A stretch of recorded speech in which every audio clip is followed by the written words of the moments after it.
All right, this is how you can get cheaper rides when you're requesting a ride on Uber.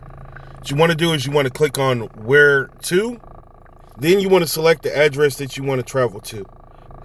Select the ride that you want.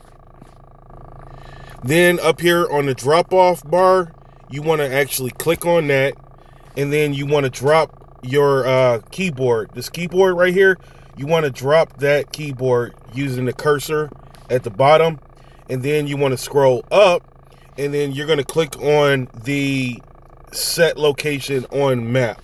Now, when you click on that, notice that it's going to take it to that drop-off address at where I have it set at Franklin Park Mall. Now, I can drag this marker, and every time that I drag the marker, the price for the ride is going to change. So dragging the marker from one side of the street to the other side of the street is going to adjust what they're going to charge you for your ride. They are tracking your rides, so they know exactly when you're going to work. They know what time you're going home. They know what time events are starting and what time you want to be there. And so they're going to adjust your price for your ride based off of your urgency. The price of your ride is based off of your urgency. It's also based off of your driver availability. What I mean by your driver availability is that if you've already been taking rides on a Lyft platform, at the Uber platform, at the end of every ride, your driver is going to submit a rating for you. So if that driver rates you less than 4 stars, they can never pick you up again. So imagine there being 60 drivers in your market around the time that you want to go home. You've taken 80 rides, and 40 of those drivers have given you 3 stars. Your rating has dropped really low, and those 40 drivers can no longer give you rides. Now you only have 20 drivers that are available to you to give you rides. Every time you go on the Uber app, and it works the same for Lyft, but every time when you go on either one of the apps, your price for your ride is going to be higher than what it has to be because you have lower availability. So how do drivers rate you? Well, if you get in the car and you slam the door, you're going to get a bad rating. You can jam the locking mechanism on the door. You can easily jam that by slamming someone's door. You have to think about it. Drivers do thousands of rides. We do thousands of rides on a yearly basis. And a lot of drivers have done more rides than me. They're doing 3,500 or 4,000 or 5,000 rides in a year. And damages to our car, that stuff devalues our car. So drivers, they can, if you throw something in the trunk and you scratch the plastics in the trunk area, yeah, the driver can and will end up reporting that and trying to get compensation for it. And it's charged to the passenger. All right. So again, but it's going to affect your rating. The driver's going to give you a bad rating if you're throwing stuff in the trunk area or hatch area if they have an SUV. If you're getting to the car, slamming the door. If the driver noticed that when they pull up to the driveway so that you don't walk across the grass, but then the driver notices that you walk straight across the grass anyway, and to get to the car from your front door to the car. And now the driver looks back after the ride and notices that they have grass all over. Now the driver has to get out, has to dust off it, and all of this could have been avoided if you would have just walked on the concrete. If you have gravel and all kinds of stuff in front of your house and you go ahead and you cross that, you are going to track that into the car. That stuff basically is like mud in the car. And so now the driver is frustrated. So you're going to get a low rating on that. So make sure you try to track the minimum amount of stuff inside of someone's car. I mean, to be honest with you, if it was me and I know that it's raining out and it's going to be muddy and the gravel's going to be wet or whatever, I would actually tie a plastic bag around my feet. I would tie a plastic bag around my shoes, and then I would take the bag off upon getting in the car. Now, that way I'm not tracking a bunch of stuff inside of someone's vehicle.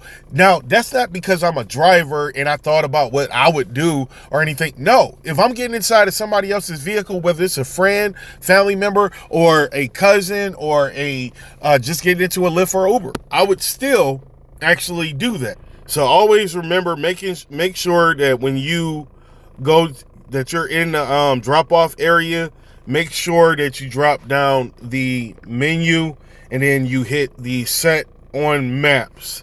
Now, it's important that you pay attention to whether you're highlighted in the pickup window or you're highlighted in the drop-off menu. You can also change your pickup address from across the street from you and see if that will change your prices. I highly recommend that you do not do that at night. It looks really suspicious when the driver is looking to the right, expecting the passenger to come out, but then you get out to the car and you're trying to get in the car, but you came out the left. They're looking to the right. You startle the driver trying to get in right behind the driver. They're likely to pull off on you because you're not coming out of the address that is marked for pickup.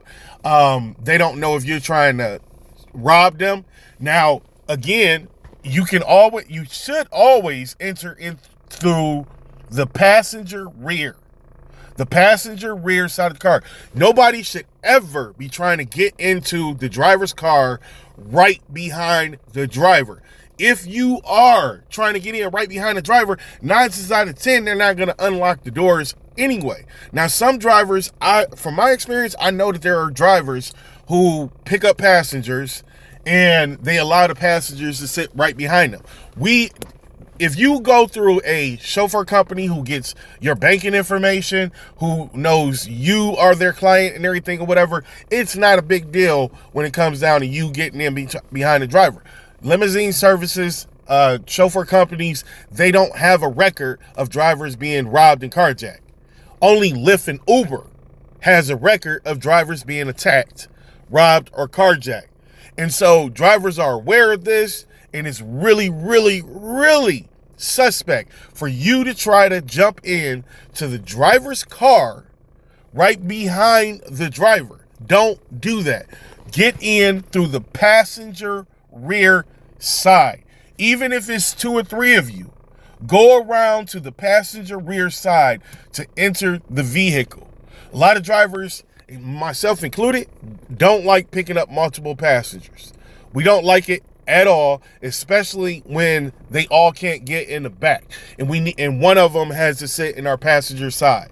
There are videos on YouTube on incidents that have happened with people sitting right up front with the driver. This is why drivers don't want to risk anything happening to them or loss of their property because of a passenger.